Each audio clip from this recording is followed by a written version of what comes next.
And may I share one that is very, very dear to me in my heart. When we put together Chicken Soup for the College Soul, it forced me to reminisce on my college experience, most of which I could not put in a book.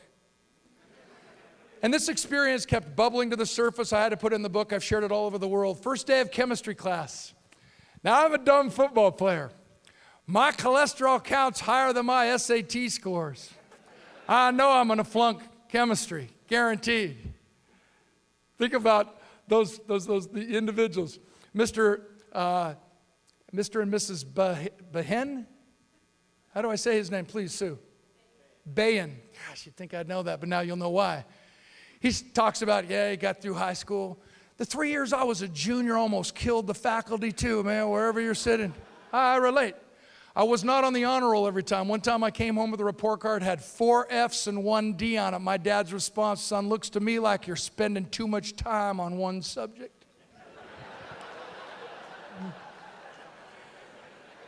So I related to Mr. and Mrs. Bay, and they understand, and I get it. It's about relationships. It's about relating to people and being around people who will inspire us, to be more than we've ever been before. First day of chemistry class. You've seen athletes walk like we sat on something hot. We come strolling into class, sit in this huge auditorium a few rows from the back. There's only a few couple, 3, 4 people sitting behind us. All of a sudden, the professor walks in. He steps up to the podium. There's a microphone. It's such a large group. And he says this, I want you to introduce yourself to someone that you've never met before. Before I can even move, there's a hand on my shoulder. I turn around. It's an 87-year-old woman. Her name is Rose. She says, hey, handsome, want to get lucky? I say, yo, baby, I am all yours. And we start to talk. I said, what are you doing in college at 87 years of age? She says, find a rich husband, settle down, have a couple of children, retire, the usual. We became the best of friends. Every single day after class, we would walk across campus and we would share a chocolate milkshake at the Student Union building. 3 weeks into college, Rose got a tattoo. I was hoping it said Dan the Man. Wouldn't that have been cool? And it said it was a beautiful little teeny tiny rose. As Rose would attend class and walk around campus day after day after day, at least once a day she would have to stop to rest her weary legs. It was usually at the library plaza in the middle of the campus, huge fountain, wind blowing the mist into our faces. And within moments, 100, 200 college students would be sitting at her feet, basking in the wisdom of Rose. What do they say? When an old man dies, an entire library burns to the ground. Are you picking the brains of those who have gone before you? There are 1st to 4th generation businesses in this ballroom. If you're adding 70 to 100 franchises a year, owners are coming in because of those who are already here. Likes attract likes. Rose was so magnificent. What do they say? Wisdom is the gift of the elderly. And I'll never forget the way she taught us with all the down and outers, the discouraged, the disappointed on this side who hadn't really caught the vision and power of a dream. Amalgamated with those like you who know the power of a dream and perseverance and hanging in there those first couple of years where you're going, my gosh, if Serpro would just give me my money back, I'd probably get out. But you hung tough and you did all those things necessary to prepare the way so that the drying workbook didn't throw you completely under the bus. And Rose had a powerful message. She was so inspirational, we had her speak at our football banquet at the end of the year.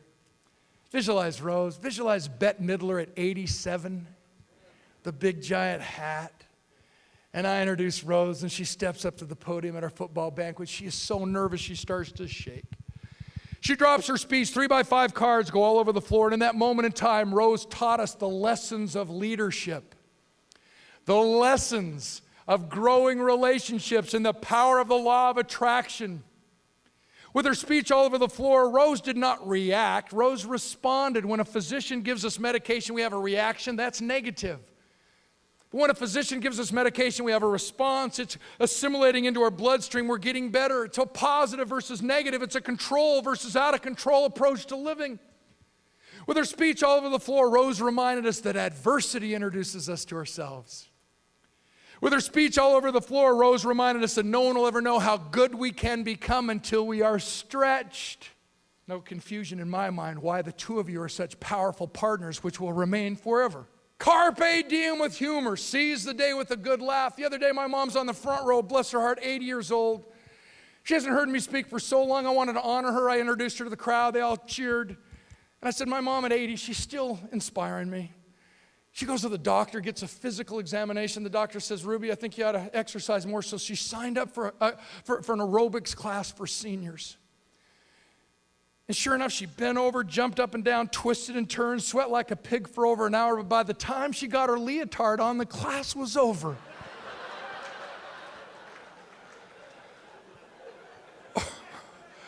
May we learn to laugh. And then Rose gets as serious as a speaker could get. Visualize this football banquet, this sea of testosterone steroid poster children. Rose says, young man, as I've traveled around this campus this year, I've noticed how many college guys are still wearing their old high school athletic leather jackets. She said, I wanted to come up behind you and tap each one of you on the head and say, yo, buddy, I know you used to be a stud, muffin hunk of burning love, but when your horse dies, dismount. You got to stop living in your past. Dream a dream. Follow a system. Grow your relationships. Get a horsey.